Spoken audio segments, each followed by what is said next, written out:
రేవంత్ రెడ్డి నిన్న తెలంగాణ రాష్ట్ర సాధన కోసం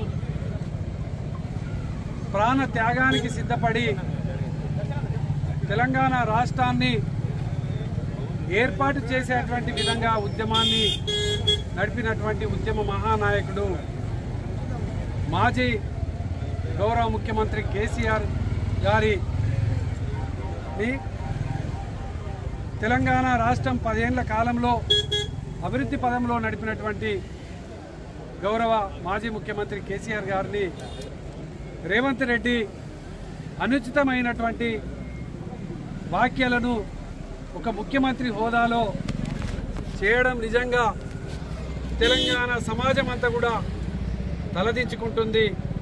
తెలంగాణ సమాజం అంతా కూడా ఇలా ఆశ్చర్యపోతుంది.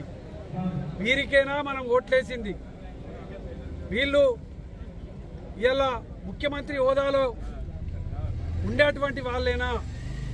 ఈ తెలంగాణ రాష్ట్రం కోసం ప్రాణ త్యాగాన్ని సిద్ధపడేటువంటి నాయకుడిని నీళ్లు నిధులు నియామకాల మీద 10 ఏళ్ల పాటు ఈ ప్రాంతంలో నీళ్ల కోసం కాళేశ్వరం ప్రాజెక్టు, మల్లన్న సాగరు ఎన్నో ప్రాజెక్టులు నిర్మాణం చేసి బీడుపడ్డటువంటి పొలాలను పచ్చగా చేసినటువంటి కేసీఆర్ గారిని ఈ విధంగా మాట్లాడుతున్నారు.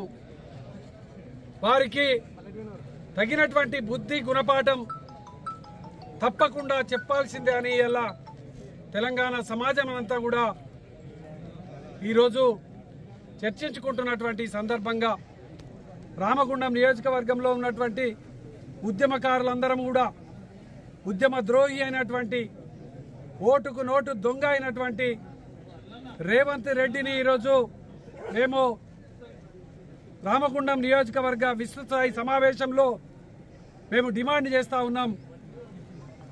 కేసీఆర్ గారిని అనుచితంగా మాట్లాడినటువంటి రేవంత్ రెడ్డి ఈ యొక్క తెలంగాణ సమాజానికి క్షమాపణ చెప్పాలి, కేసీఆర్ గారికి క్షమాపణ చెప్పాలి.